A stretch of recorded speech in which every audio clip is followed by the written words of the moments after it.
advise the opinions and views of the hosts and guests do not reflect those of the station.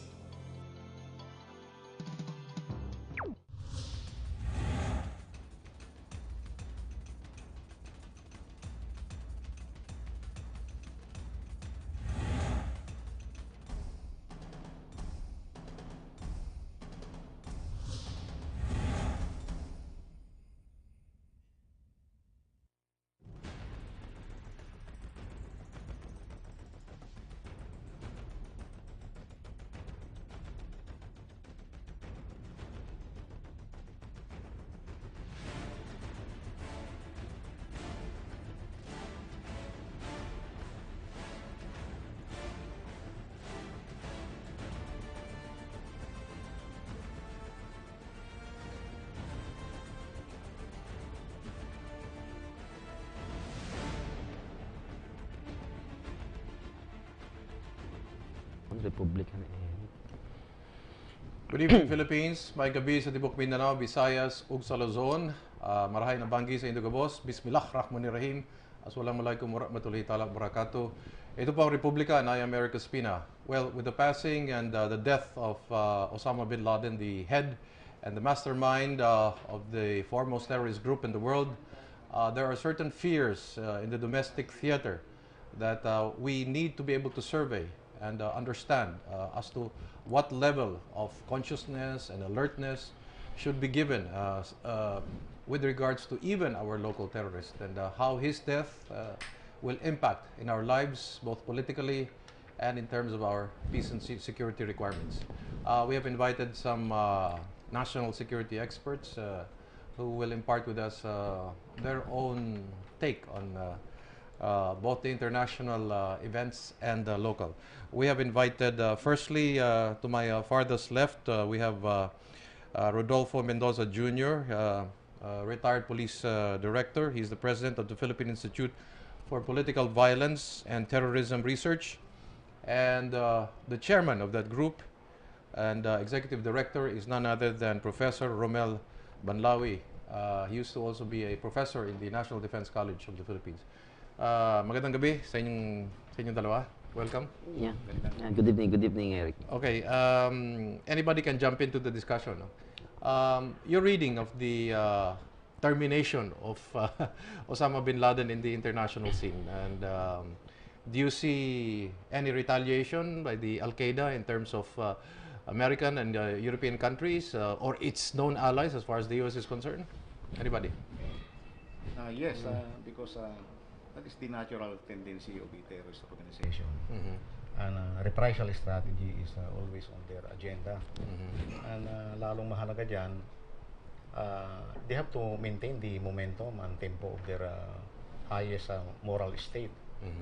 So kailangan gumawa sila ng ganyan. And aside from that, mayroon silang tinatawag na dati ng mga plano, no? And they can activate that plan within short term, medium term, or most importantly, yung sinasabi nating strategic term, long term. So, yung retaliatory attack is always expected kasi mayroong mga basihan naman. Pero mapapadali lang yan, mapapabilis because of what happened. Do you see that the threat is centrally focused on the US and Europe? I don't think so. Kasi sa interpretation ko, sa terrorist target system, meron silang sinasabing soft targets, mayroong mga hard targets. No? Kung mag-initiate sila ng ala 9/11 attack at this time, siguro mayroong mga debate dyan. Ano? We have to consider yung preparedness nila, yung intensity ng operation, yung tenacity, yung velocity ng operations. So hindi lang nakafocus sa America at Europe ito. Meron mga Asian reprisals? Kasi foremost on this, yung sinasabi nating war on terror is we are part of that. We are part of the global terror campaign. Yes. With the United States, yes, we have joined them. Sinusuporta natin yung call ng US, and that was manifested doon sa participation natin sa iba't ibang programa. I'm glad you said that, because ang take naman ni AFP Vice Chief of Staff Lieutenant General Ray Mapago, yung mga supporters daw ni Bin Laden, ang priority nila will be US and Europe. Walang nabanggit na na Asia when I think there are a lot of terrorist organizations right within Asia. I wonder what is the basis of his statement. But I'm sure you disagree with that Europe at Asia lang, Europe and America lang priority targets sila. Yung natural response kasi ng terrorist group, lalong-lalo yung homegrown na tinatawag natin, like the Abu Sayyaf and the Bangsa Islamic Freedom Fighters, ay kung mayroong pagkakataon, opportunity, they will pursue the implementation of this plan. At sinasabi nga natin na mayroong mga plano na itong mga dati. Eh, mapapadali lang ito because of what happened to their global leader na tinatawag. May worthy of adulation sa kanya, mayroong worthy of emulation sa kanya, inspiration siya, and at the same time, naniniwala sila sa pinaglalaban niya because perspective nila, hindi naman siyang terrorist, kundi jihadist leader nila. Before I go to Professor Banlawi, if you notice, marami nagtataka that from a cave setting, lumipat siya sa urban area. At yung bahay niya talagang napakalaki na it is so obvious to the naked eye.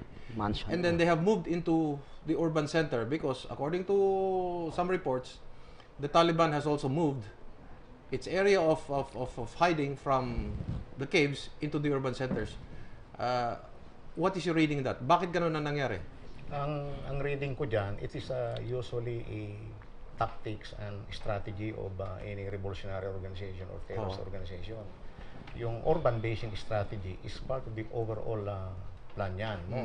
Kung they are being constricted in the mountainous area because of the forest terrain of the Afghan setting. Or the mountainous terrain. Or the mountainous terrain. Yes. They will always consider the urban basing because as we know, and we have been saying all over, all throughout, ay sinasabi nating unpredictable ang terrorist organization. Pero hindi ba na ako pagtataka, napakalaki ng mansion niya?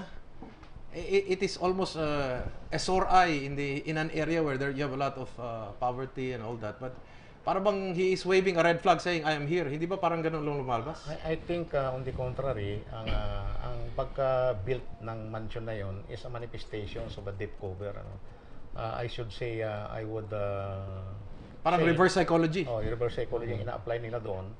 At kung makapagpatayo ka ng isang mansion noon, it will not attract attention. No? And it is near to the Military Academy of Pakistan. Mayroong mga suburbs na medyo wealthy ang mga ano doon. Later on, nag-construct ng mga iba't ibang mga infrastructures doon. So, that is a natural cover. No? Who would think that the like of Bin Laden who's is just living right there. Is living right there. Napakaganda lang ang ginawa ng Amerika. They were able to track him according to the story. No? Sa pagripaso mo ng mga komento sa buong daigdig, meron bang gitnang silangan na bansa na nagsabing natutuwa kami sa nangyari kay Bin Laden?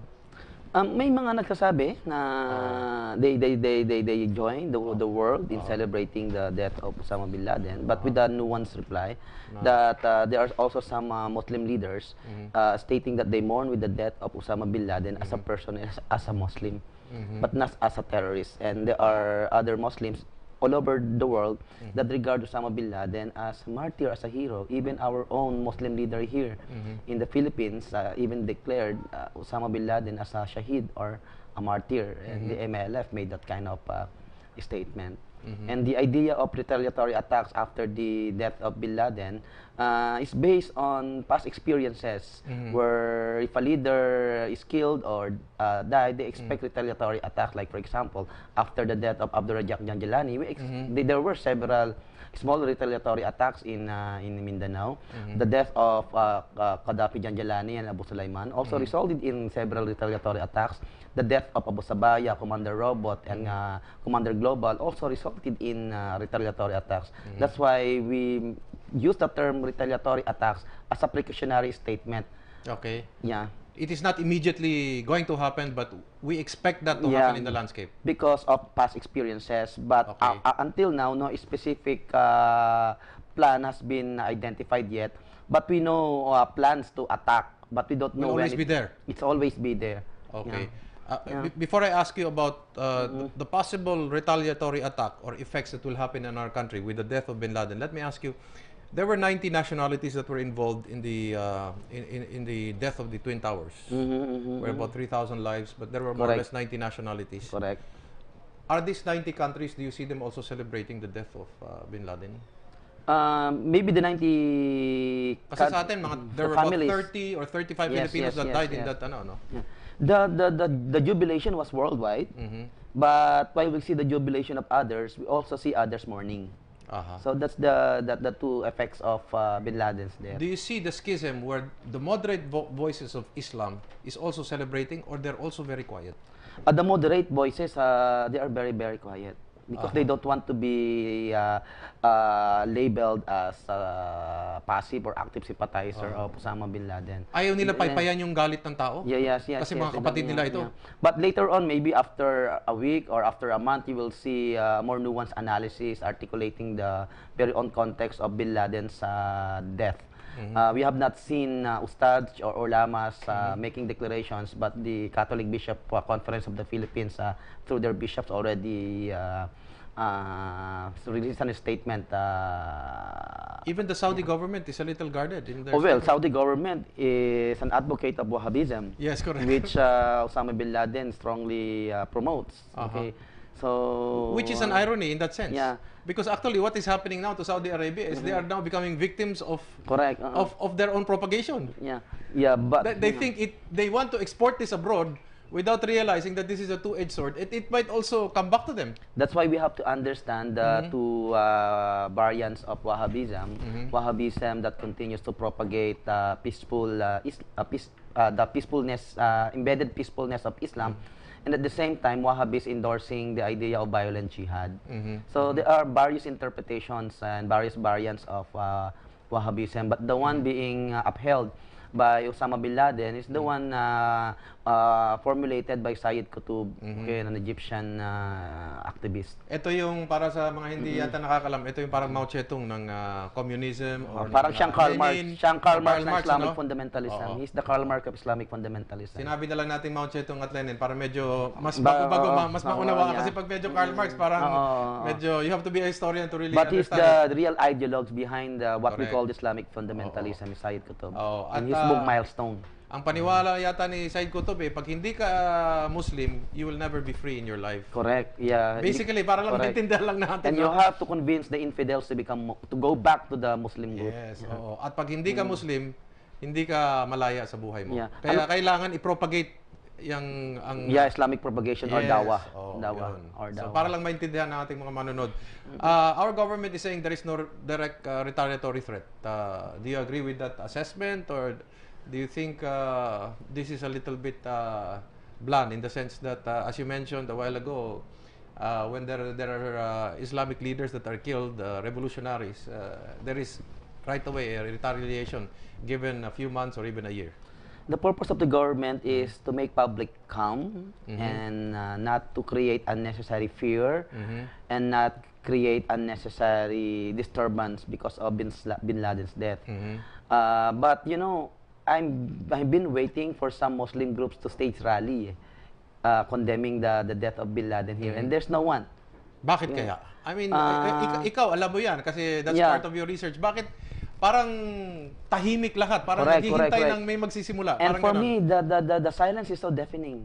Is it the calm before the storm or there will be no storm? Because hindi nagbabasa pa sila kung ano gagawin nila.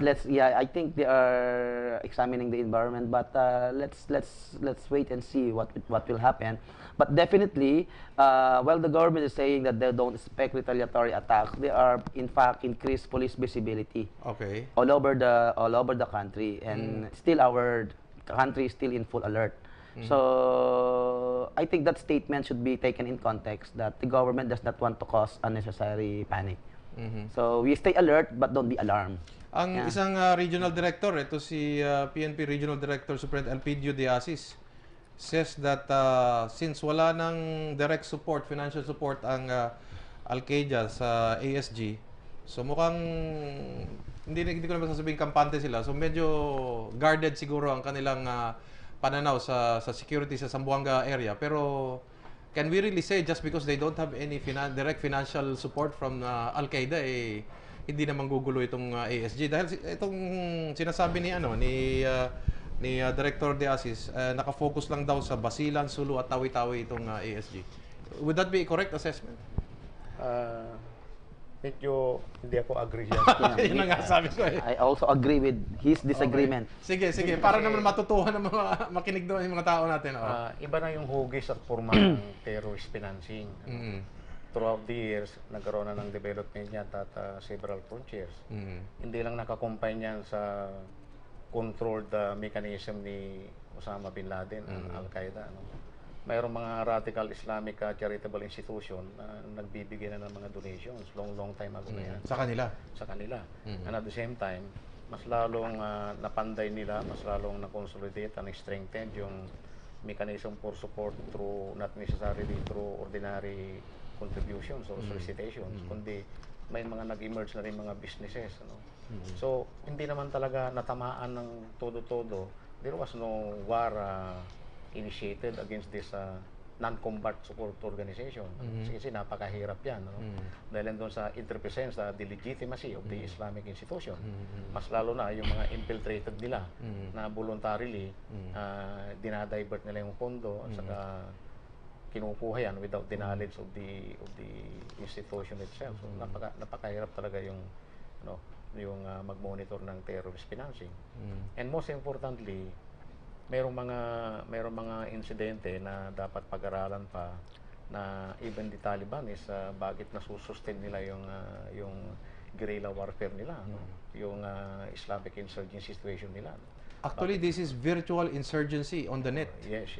Di ba? And with the autonomous areas all over the country, no? Correct. Oo. Kaya nga yung Taliban in Pakistan and Afghanistan is a very important development dyan. Bakit nagkakaroon ng sustainable financing sila? Saan nila kinukuha yung mga financings nila? Ang ASG, saan kumukuha ng financing? Napakadaming kidnapping? Local business? Napakaraming mga marami. Pero mayroon kami mga findings na nung last year, mayroong mga dumating na missionary kuno na suspectedly ay mga Al-Qaeda fundraising managers sa mga ito. And at the same time, sila yung nag-sponsor ng mga sinasabi nating student preachers. Wala tayong posisyon tungkol dyan, no? There is no government policy, Professor Manlawi, regarding these so-called missionaries from Saudi Arabia who come here, or students who matriculated abroad and are coming back. Hindi natin na-monitor, no? Walang policy tayo dyan, ano? Our policy is a religious tolerance, diba? We allow them to propagate any kind of religions here in the Philippines, whether Muslim, Christians, Buddhist, or whatever religion. But Muslim extremists have a way to penetrate legitimate Islamic propagation group like yung mga Jamaat Tabligh na penetrate nila, and ordinary dawa groups na penetrate nila yan. And they are free to establish madrasas all over the country. Is there any government institution, Department of Education, or CHED that regulates this? Wala, no? The DepEd regulates it, but DepEd only accounts less than, I think, 30% of the total madrasas all over the Philippines. I think ang nare-regulate lang nila, registered nila is 1,500. But the number will be greater than that. In fact, sa Central Mindanao, I don't know if we can share our study on the Central Mindanao. There, we monitored a lot of madrasas already infiltrated by missionaries believing in violent jihad. And we allow this?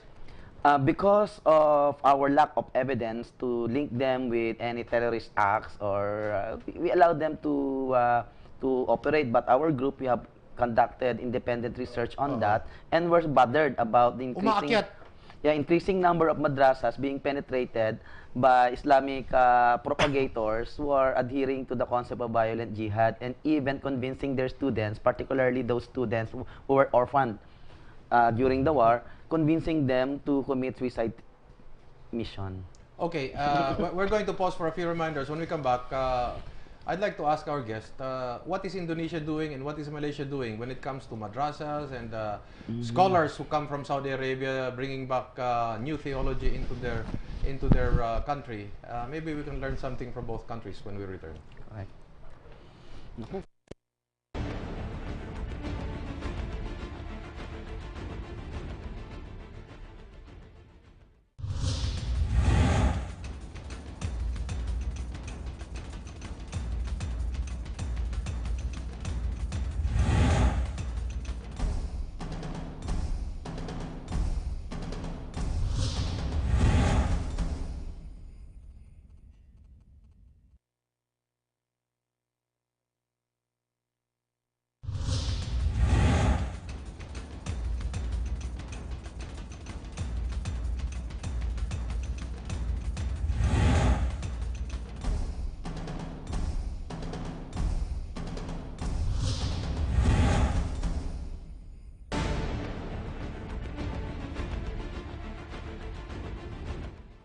Nagbabalik po ang Republika. Kausap pa rin natin si Professor Romel Banlawi. Siya po ang chairman. And we have Rodolfo Mendoza Jr. He was a former police director, now retired. They're both from the Philippine Institute for Political Violence and Terrorism Research. What is Indonesia, what is Malaysia doing when it comes to scholars coming from Saudi Arabia or other Middle Eastern countries or their madrasas? Sa Malaysia and Indonesia, meron silang tinatawag na deradicalization project in the form of rehabilitations. Okay. In-organize nila yung mga ulamas nila, mga ustadyas nila to go to the prisons kung saan may nakakulong ng mga radical Muslims o connected with Jemaah Islamiyah. Tapos, nire-rehabilitate nila by telling them that the interpretation of mainstream Muslim as understood in their own society. So, very successful yan. Sa Indonesia, meron silang Detachment 88 na nire-rehabilitate nila, diniradicalize nila. And after undergoing this deradicalization program, pinapakawalan sila. Ang naging backlash lang ngayon dito sa Indonesia, may mga nag-undergo ng deradicalization, pero paglabas, nagbomba na naman. Bumabalik yung tinatawag na recidivism. Recidivism. Oo. So, yun ngayon ang challenge ngayon sa Indonesia on how to avoid recidivism in the future. But very successful sa Malaysia. Sa Malaysia ngayon, very effective yung counter-terrorism measures doon. Walang single attack after na mahuli si Ridwan si Hambali. Walang major attack na nangyari sa Malaysia. Nagsisialisan sila ng Malaysia, pupunta sila ng Pilipinas. Kaya nga may dito, bukas na bukas tayo. Meron dito, pinakamagaling na Malaysian JI member, si Marwan, naririto sa Pilipinas. Saan sa Pilipinas? Tawi-Tawi? Sulu, Basilan area. Paikot-ikot niya sa Sulu Archipelago area. Well, nabanggit po yung Malaysia. Sa Singapore, may rehabilitation project. Meron din sila. Meron silang grupo tinatawag na Religious Rehabilitation Group. Yan ang exemplary practice na makikita mong rehabilitation. Meron nangyayari din sa Yemen, sa Saudi Arabia, may mga ganyan din silang program. Bakit hindi natin na-adapt yan? We attempted to do it in our own, pero we lack resources. The government have plans to implement the radicalization program, but our case, Philippine case, is a very unique case kasi in our profiling of the Muslim detainees accused of various crimes associated with terrorism, 80% ng mga naakusahan doon are charged of kidnap for ransom. Okay. And then karamihan pa sa kanila, 90% are youth. Aging from 19 to 25 years old, and some are illiterate. They can't even hardly read or write. So how can you deradicalize them? From the very start, they are not even radical. Kaya it's a difficult case sa Pilipinas. But I think it's doable. It's doable, but for us, it has to start with the government interested in a deradicalization process. Correct. Deradicalization may be used as a generic program, but for us, the more appropriate program is just teach the value of non-violence. Can we regulate also the madrasas? Is there a way to regulate it without interfering in the religious freedom of this our Filipino Muslim brothers? That's the role of the state, is to regulate people. Because if the state do not have regulatory powers, then we will be in the state of anarchy. That's the role of the state. Umpire siya, di ba? That's the role of the state eh. And why aren't we doing it? That's the first question. Kaya nga tingnan mo sa oil deregulation law, anarchy, di ba? Ang isa sa mga advantage siguro, Professor, is that siguro in Indonesia and Malaysia, they have different political systems. And they have an Internal Security Act. We have a Human Security Act of 2007. Which is actually toothless. Because nobody wants to implement it. Not only that, because it has 70 safeguards against the police and the military. Because of the... Almost 77 safeguards. Binilang ko na yan eh. So that represents our lack of public trust on the capacity of our law enforcement authorities. May residual effect ng so martial law. We have to overcome that. For our audience knowledge, in Malaysia, the madrasas are regulated. If you want to put up a madrasa school, you have to get registration. It has to be approved by the office of the Prime Minister. If the ulamas who come out with their sermon, so to speak, in these madrasas, have to get in the big ones, have to get also a permit from the Secretary of or the Minister of Information before delivering a fatwa or a khutbah or even a sermon. And scholars coming from Saudi Arabia entering are closely monitored by the internal security or the police or the military. The Wahhabis are not entertained in Brunei. In Brunei, they are not entertained. Why aren't we doing this? Tell that to the Marines. Okay. Punta natin si Bugi. you have more or less figures in terms of how bad it is in terms of the increase in this Wahhabist form of madrasas. Can you just give us an idea? May mga probinsya na dyan na nag-increase yung existence ng mga madrasa. And at the same time, ang evidence dyan is nagkakuha kami ng video footages na mayroong mga kabataan na nagsasanay, military training mismo, formation, and so on, associated with the MILF. Kaya pakita sana natin. Sa MILF? Oh, Hindi sa ASG, MILF mismo? hindi SG. Pero mayroong development din sa Sulu na yung mga orphans ng mga ASG, ay binuo nila. Anak Para Tiilo. Binuo nila. Ang pangalan is Anak Tiilo. Anak Tiilo. Meaning? Orphans of Abusaya. Sons of orphans. Orphans of... Ngayon, may focus sila sa orphans because of the natural tendency ng mga ulila na kung namatay yung mga parents nila, Dinidibdib kapatid talaga nila. Dinidibdib nila. That's a natural human. Ang lalong mahalaga dyan, ginagamit nila lalo na with the intensity, yung presentation as a legal projects para makakuha ng pondo, yung alleged na magpatayo sila ng mga madrasa. Medyo very, very effective yan. Kaya nag-increase pati yung funding.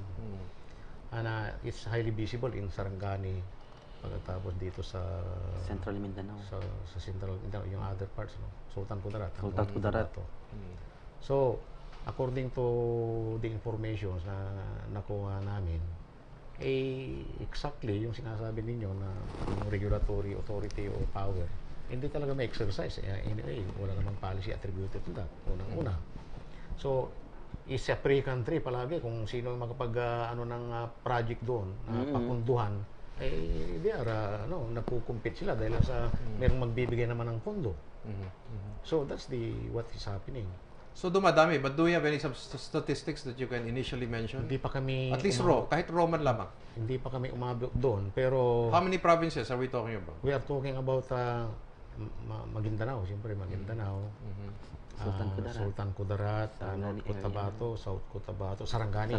But we have not yet touched the Lanao area. Pero even in Davao, meron na. Dumadami na. Dumadami na dito sa Davao Oriental. And what is government program? They don't have there a is clue. no government program as far as... Yes, because some local politicians thinks differently. Ang tingin nila doon ay mga source of votes na mga yan. Kung mag-istrikto sila doon, hindi sila ibubuto next election. So it's very, very naive. That's on the local level, but I'm talking with the national level. Wala. Wala kasi madrasa management is still continuous with impunity hanggang ngayon. Wala talagang... Ang OMA, hindi na OMA, Office for Muslim Filipinos na yan, ano? Walang papel din. I think hanggang ngayon wala. Medyo buwaghag, mayroong natatas sa mga ibang bagay, pero kung umiiwas doon sa issue na yun. Yes, if you will get the bigger picture, wala talagang screening system. How about yung congregation ng mga ulamas? Wala din silang paninindigan o wala silang punto de vista dyan? Kasi yung mga supposed to be na moderate ulamas ay hindi naman knowledgeable na mag-submit ng mga legal project proposal. Mas masigasig yung mga When it comes to these madrasa schools that is being put up, wala ba silang position dyan? Kasi alam ko, may mga schisms dyan between the different kinds of Muslims because tatlong klaseng sekta yan I'm talking with some commissioners of the Muslim Filipinos, and they are aware of that problem, and they are now thinking about implementing some projects to thwart that, and at the same time craft a national policy. So, but still in the offing. But they have already recognized the problem. But how big is the problem? Di pa nila masyadong na-understand. And it has not been raised in the national level. It must be in the consciousness. To my understanding, I think our intelligence communities already have an inkling of the situation. But if they have a complete understanding of the situation, that we don't know. But as far as we are concerned, we're bothered about the things that we discover, about the things that we find on the ground, and the information being given to us by our sources. Na-alarm kami. So we are now in the process of not validating but verifying it so that we can come out with a written report that can articulate some policy proposals to the government. Ang greatest threat sa atin dito, in terms ng ating publiko, ay yung mga bombing, no? Katulad ng Rizal de bombing, etc. Wala pa sa punto ng mga ideolohiya ng mga taong ito, ang self-emulation, yung pagpapasabog ng sarili. Wala sa kultura natin yun, ano? No. O posibleng mangyari pa. Hindi lang posibleng mangyayari na sana. Yan ang statement ko. Kasi mangyayari sana. during the Super Perry bombing incident, yung first suicide bomber sana, ay medyo nagkaroon lang ng pagdududa, hesitation. So hindi niya isinagawa. Instead of kasama siya na sasabog doon, umalis siya doon. Ano? Ang tinutukoy ko ay yung si Deliosa, no? Redentor Deliosa, na incidentally, balik Islam yun? Balik Islam, nahuli ko sa Pangasinan noon when I was the provincial director. Nasa bikutan yan ngayon. So, nasa bikutan ngayon? I know the profile of that guy. Talagang medyo mapusok yun. Pero nag-hesitate siya. Pero let us go back to the American occupation of Sulu. No? Okay. Yung manifestation dyan, mayroon ng suicide attack noon. Kaya lang, walang suicide bomber. No? But medyo parehas yan. Kasi kung inatake mo, yung isang American officer noon, you are ready to die. And that is a suicide attack with the use of Chris. Kaya naimbento nga yung caliber 45 stop the... Sa ibang bansa, yung mga nag-hesitate, meron pang handler yan. Kung nag-hesitate, papasabugin talaga ng handler. Wala pa sa atin yun. Wala pa sa atin yun. Pero merong mga raw informations kami na yung nangyari doon sa Zamboanga Airport, pinasabog yun. Kahit ayaw niya magpasabog sa sarili niya? Hindi siya aware na gano'n. Na gano'n ang connection. So that may happen. Yeah. How important is our culture? Are being Orientals? Okay. First, about the culture of suicide terrorism. Remember, I did a study on the suicide terrorism and its possibility to the Philippines. And na-trace ko nga sa Sulu, they have this culture, what we call parang sabil. And parang sabil is now was described by the Spaniards and the Americans as juramentado. Yeah, it was an act of craziness. Pero on the part of the Muslim people, Which tribe? Which tribe in the... Tausug. Ang mga Particularly Tausug, okay. Malinaw, Tausug. Yeah, Oo. particularly the Tausug. Okay. They have this concept of parang sabil, and before they carry out the parang sabil, you have to involve the whole family, and they pray for 1 whole week, and even tighten your genitals to prepare. This is ethnic, ah? Yes. This is not religious in this sense? Yes, this, okay. yeah. So they had that practice already in the past, during the American period and during the Spanish period, to resist a foreign aggression. And if modern jihadists will understand that practice in the past, then that can be taken advantage to endorse suicide mission in the future. But ngayon, may kinukonvince na silang particularly in the madrasas. They are teaching young kids. They say that you were orphans, but don't worry, we are your family. Okay. And you might be orphan, but we are your family. But your parents sacrificed their lives for everybody. So you can also sacrifice your life.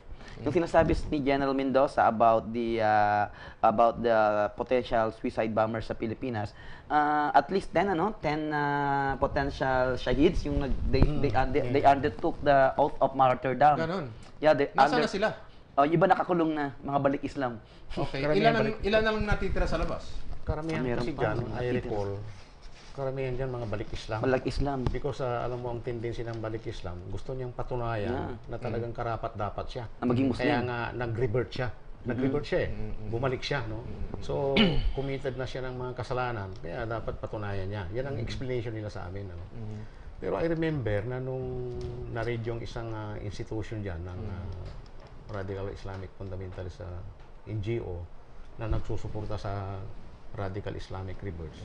Meron kaming mga nakuha mga literature, open literature, pinag-aaralan na yung mga suicide phenomenon. And the value. Mga values, mga kung ano-ano, what is really a suicide. Pinag-aaralan nila yon. At saka nung mayroon akong in-interrogate noon, even in Pangasinan, isang balik Islam, sinabi niya na ang suicide attack is part of what we are supposed to do when a situation demands for it. Ganon. Parang ganon ang kultura na gusto nila. Pero ang nakikita ko kasi, iba't ibang manifestation ng suicide yan. When we talk about suicide bomber, Kasi isusot mo yung suicide bomb mo, no? Yes, yes. Wala pang nangyari yun. Kasi si Mr. Del Llosa, Or car bombs. ang car bombs na meron Meron na. na. Kaya lang, Pati walang, motorsiklo, pinapasabog na. meron na yan. Meron na yan, no? During the Rizal Day bombing. Pero pumapasok pa rin yung pagka-Pilipino, ano? Na if we can get away without killing ourselves and letting target getting killed, mas gusto natin ganun kaysa sarili natin, ano? Correct. Diyan din papasok ngayon ang comment na mayroong mga joke na kayo, hindi pa kayo nag-suicide bomber. Who will predict that the Indonesians will launch suicide bombing missions before? Who can analyze further na yung mga Somalians, no? Mga Pakistanis will do this. Gagawin nila. Just a matter of Yung time. noon, kung mayroong suicide bombing, human bomb talaga, nung yung occupied Palestine territory, yung mga Hamas, screaming headline na yan pinag-uusapan yan The suicide bomb attack now is becoming ordinary. Nasa loob ng interior portion ng mga media, print media. Okay. In terms of the schism among Muslims, you have Sunni, Shiites, and the mystics. Dito sa Pilipinas, ano ba to? Do we have more Sunni? Do we have more Shiite? And which sect is more dangerous? Maraming Sunni dito. Marami. So yeah, but which sect now is more dangerous? The Sunni, the Shiite? Which is more radical? Both variants have their variants of radicalism. Okay. Kasi maraming maraming threads din ng mga yan marami ring parang kaleidoscope yung Muslim dito sa Pilipinas. But generally, Muslims in the Philippines share the characteristic of Muslim in Southeast Asia. We are largely moderate Muslims. Yeah. Maybe we Moderate should Muslim. capitalize on that. Maybe Yeah. that is the entry point for our government. And And that we are Orientals. correct. And those Muslims Oo. adhering to what we call Islamic fundamentalism or violent extremism are just minuscule part of the whole Muslim communities in the Philippines. Kokonti lang yan. But they are recruiting very fastly to increase their number. And based on our study, Islam is the fastest growing religion in the Philippines. The rate of And conversion, in Europe, especially in Europe. yeah, and the rate of conversion is faster than the rate of conversion of Jehovah's Witnesses, Iglesia ni Cristo, and even born again Christians. For the simple reason that to be a Muslim, all you have to do is do the shahada. Yeah, shahada. Before you are taught the doctrine. Dito sa Pilipinas, You kailangan have to undergo. indoctrinate ka muna bago ka mabindisyonan. Correct. Because they believe that before you were born, you were already Muslims. You're just going back to their original faith. Ganun ang yung mga paniniwala nila. So, kumusta ang in terms of financing? Kumusta na ang financing ng Al-Qaeda, Jamaah Islamiyah, vis-a-vis the ASG and MILF? Meron bang mga connection yan? May mga tentacles ba lahat yan? Ang tingin namin dyan, meron kasing nung early period ng growth ng Al-Qaeda, mayroong mga Nagbibigay? common funder. No? Okay. Because of the Afghan war veteran connections, yes. mayroong mga pinatayong Islamic NGO. Most especially during the time ni Muhammad Jamal Khalifa. Okay. Nakapag-establish siya ng mga businesses, na-capture niya yung leadership ng IIRO, nakapagpatayo ng mga chapters. So, medyo maluwag yung daloy ng mga financing noon. Ano? Pero nagkaroon ng mga variations yan, most especially sa mga ganitong period na. Dahil sa kanina, binigyan ko ng diin. It's very amazing na masustain ng Taliban yung mga operations nila and the insurgency situation there as viewed by other international. So dito, saan tayo kumukuha ng pondo? Galing pa din sa abroad pa din? Galing sa abroad, most especially yung mga ibang ng sangay ng MILF. Okay. Saka yung Abu Sayyaf naman, they tried about several times, pero nabuko sila. Nagpatayo sila ng mga NGO pero nabuko ng Philippine government. Diniport itong mga missionary fundraising managers nila. So nag-revert na naman sila doon sa criminal operations. That's always Tanong ko sa inyo, itong mga pirated DVDs, may mga nagsasabi may connection ito sa terorismo o sa mga secessionist movement. Is there a truth to this?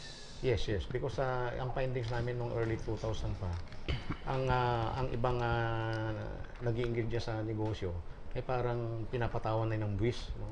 Parang kinukunan. Then meron na rin nag-engage dyan.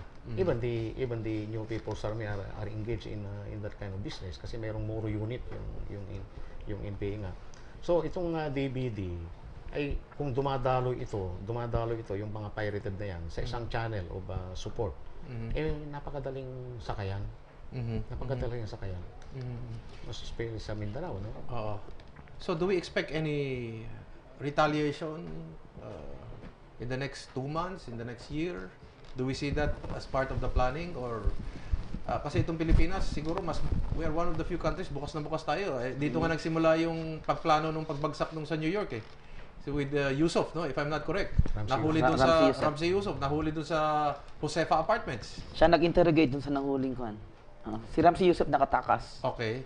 Pero merong nahuli si Murad at si General Bugian nag-interrogate doon. At merong mga CD ato, yung hard disk. Ayaw maniwala ang FBI na Toshiba ganun ang plano laptop. nila. Hindi ba tama? Nalagay sa Toshiba laptop. Oo.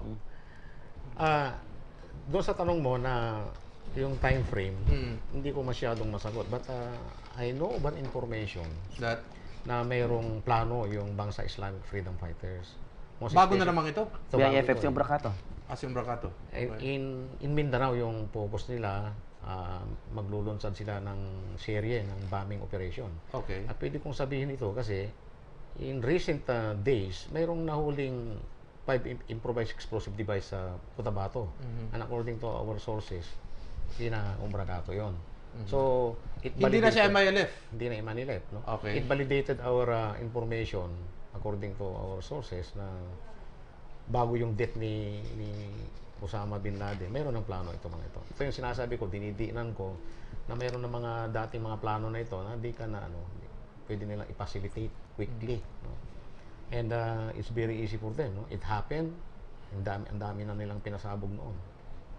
And it's very easy for them. Final words.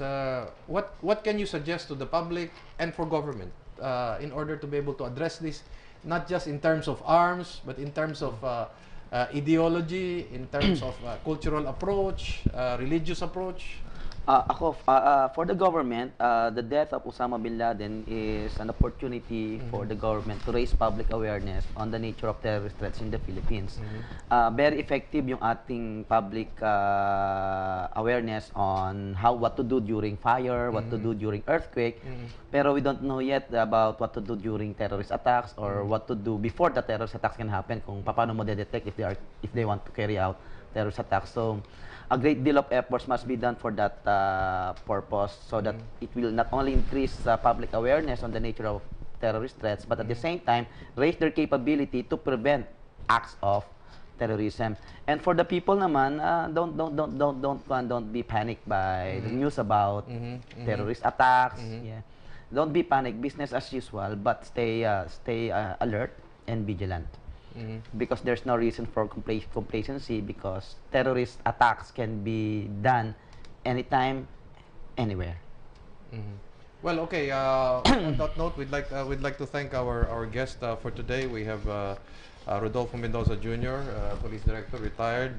He's the President of the Philippine Institute for Political Violence and Terrorism Research. Of course, Professor Banlawi here, talagang in demand dito sa iba't ibang mga istasyon. Pero nasolo natin ng isang oras. Ikaw lang ang nakapagdala sa amin ng dalawa, ha?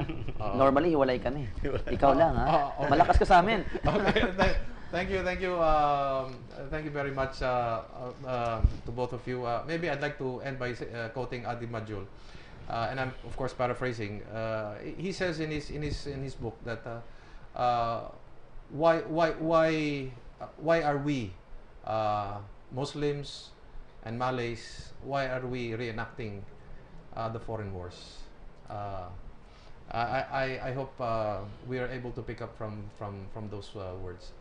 This has been Eric Espina, always telling you, magmasid, makialam, higit sa lahat ay manindigan po kayo, sapagkat wala pong magmamahal sa Pilipino kung hindi ang Pilipino. Daghang salamat, mahing gabi kaniyong tanan.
Be advised, the opinions and views of the hosts and guests do not reflect those of the station.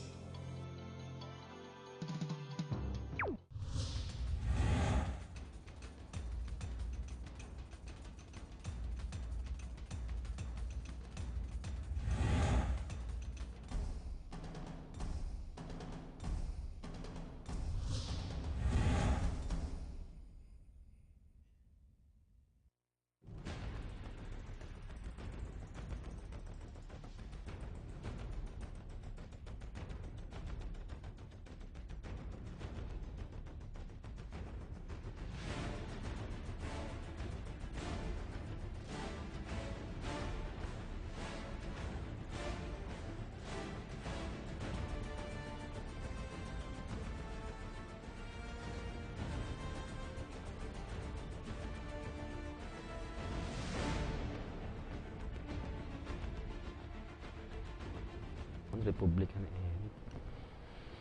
Good evening, Philippines. May gabi sa Tibok Mindanao, Visayas, ug sa Luzon. Marahay na banggi sa Indogabos.